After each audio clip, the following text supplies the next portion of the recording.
আসসালামু আলাইকুম। সকালের পুঁজিবাজারে যদি বলি তাহলে 280 কোটি টাকার লেনদেন। এই মুহূর্তে ইন্ডেক্স 3-4 পয়েন্টের মতো প্লাস আছে। 165টা স্টক অ্যাডভান্স আছে। আর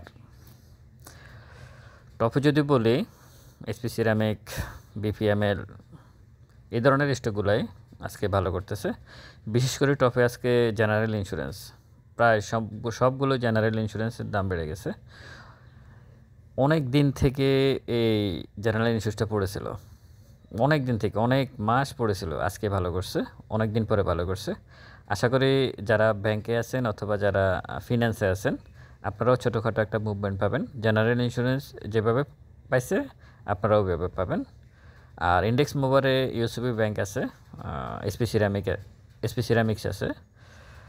এই হচ্ছে মোটামুটি অবস্থা। দিন শেষে মার্কেট আশা করি পজিটিভ কিছু থাকতে পারে, মানে দিন শেষে পজিটিভই থাকার সম্ভাবনা আছে। যদিও এই মুহূর্তে 3-4 পয়েন্টের মতো ইন্ডেক্স প্লাস।